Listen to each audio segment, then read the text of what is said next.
introduce the cross-hand release. This is the keystone to myofascial release treatments. It's the main technique, and we use this technique throughout the whole body, all different places within the body. So I'm going to demonstrate it and talk you through it on the anterior thigh. And then I will demonstrate other types of hand placements that you can use the cross-hand release on the body. So, what's most important is not necessarily that we're crossing our hands. There's no magic in that except to provide better body mechanics. It's difficult to allow your own body as the therapist to relax and lean into the patient and get the release necessary when your hands are pulling in this direction. It's much more efficient for our bodies as a therapist to cross our hands, and then we can use our body weight and gravity to simply lean in. We don't want to use a lot of muscular effort in order to apply this technique. We want to allow our muscles to be in a relaxed state. We want to allow our bodies to be centered and grounded so that we're using gravity through our body weight, our intention, and the energy flow through our bodies to sink in and get the release necessary. So normally I would be doing the release on the same side that I'm standing on. Not as good for my body to reach over, lean across, but for the purposes of your education, we're going to do it this way. So again, you're going to cross your hands. You're going to gently let them rest on the body, and you want to make sure that they are resting comfortably. If you're on a position in the body that it feels a little awkward for you, you want to just adjust. Move your hands so that you feel comfortable as a therapist. Very important. What we do is we just simply allow our hands to sink in. Not really a lot of weight, but we sink in until we feel as if we can't sink in any further. And then we simply wait. This is the depth barrier. It's the first barrier that we work with. It's when you reach a stop in the tissue. The waiting component is very important in myofascial release. And it's really the key to allowing the body to do the release that it needs. We, the therapists, are not inducing releases on our patients or clients. We are facilitating the tissue and then allowing the release to occur. And it's during the waiting period that the most power of the releases occurs. Second step is then to, without sliding on the skin, so without dragging across the skin, keeping your hands in the same placement on the skin, we still glide our hands apart. Only enough to take the slack out of the tissue in between your hands. So you could see there was not a lot of motion. Just enough so that the tissue is no longer on slack in between your hands. And it's what we refer to as the longitudinal barrier. So the first step is sinking into the depth barrier. The second step is taking the slack out of the system, spreading your hands apart without gliding on the skin, and this is the longitudinal barrier. And once again then, we wait. So the combination of the depth barrier and the longitudinal barrier is what we refer to as the first fascial barrier. It takes 90 to 120 seconds for the fascial system to begin releasing. So normally we want to hold these positions for a good 3 to 5 minutes, sometimes longer. Some of you will begin feeling releases in the tissue well before the 90-second mark. What you're experiencing is releases in the muscular component, the elastic component of the fascial system, or the energetic component of the body. To actually achieve releases in the collagenous portion of the fascial system, it does require a minimum of 90 seconds. So getting better with myofascial release does not mean that you're speeding up and achieving releases at a faster rate.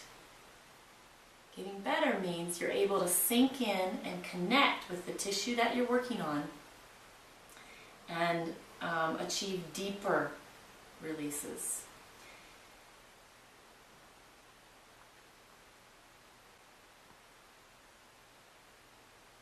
What you're feeling for during this waiting period is generally a release in the tissue. And a release will feel like butter melting, taffy stretching, or a general letting the air out of a tire type of sensation. There may be releases that occur in between your hands, in the tissue in between your hands, or there may be releases happening somewhere else on the body other than where you're touching them. Our hands on the patient's body is the handle into the fascial system. The fascial system is engaged anywhere in their body because remember, it's a three-dimensional tissue, fully connected throughout the body, layer upon layer. So she may well be feeling this down in her foot, in her back, in her belly, perhaps even up in her shoulder or her head. And it will be different for everyone. It will be different for the same patient or client you're working on at different days that you do the release. And it can shift. She might first feel it in her thigh, then she might notice something in her big toe, then she may notice something up in her chest. It will shift all in one treatment session. There's no way we can predict where or what they will feel. It's part of the unraveling of the fascial restriction.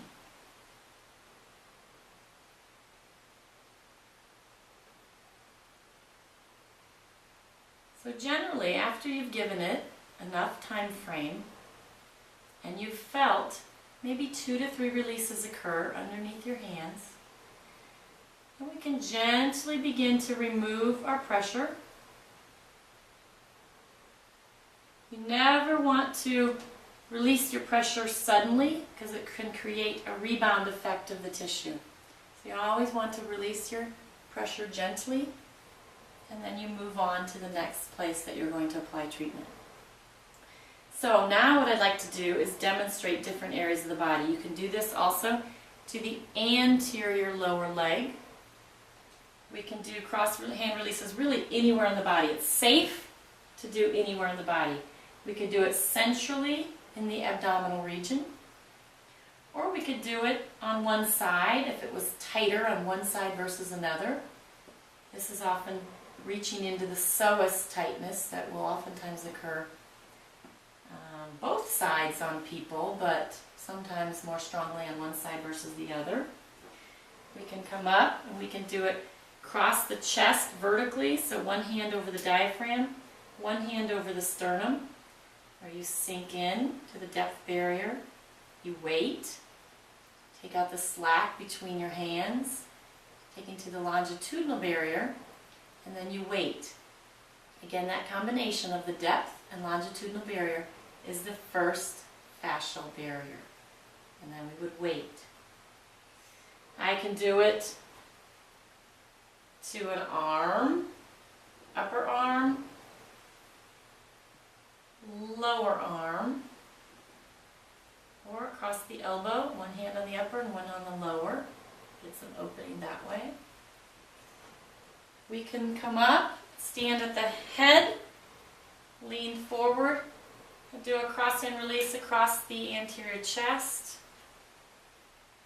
getting both pectoral regions. Or you can do it unilaterally to a shoulder, like if there's a forward shoulder, and you might want to just do one shoulder at a time, one hand above the breast, one hand on the shoulder, taking up the slack in between. Always positioning your body as the therapist where it's comfortable so that you can just use your body weight and lean in. We can also do the lateral side of the neck.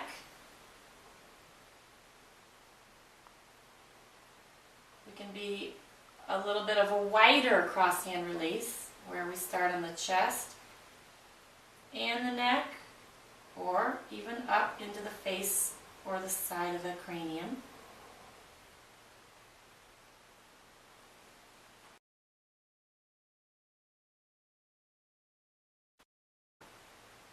So now we're going to demonstrate how to apply the cross hand release technique with the patient in prone position. Notice that we have her supported over a pillow, which helps provide better spinal support.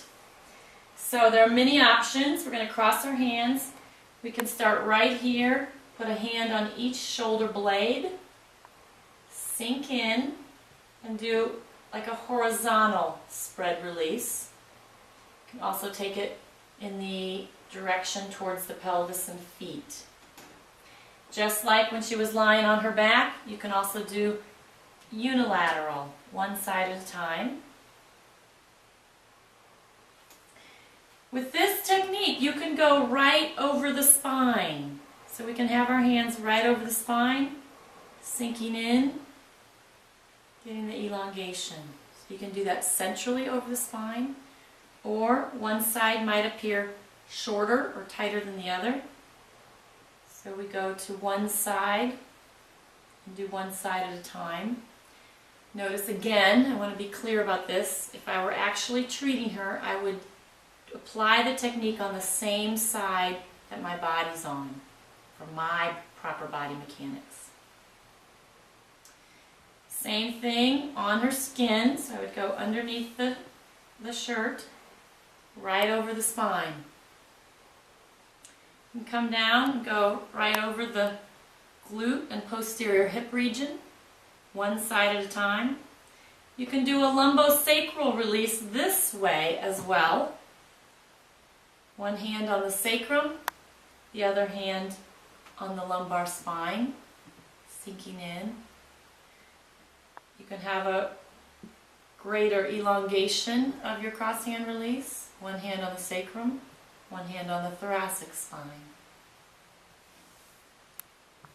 We can do one hand on the posterior thigh, just like we did on the anterior thigh, and on the lower leg.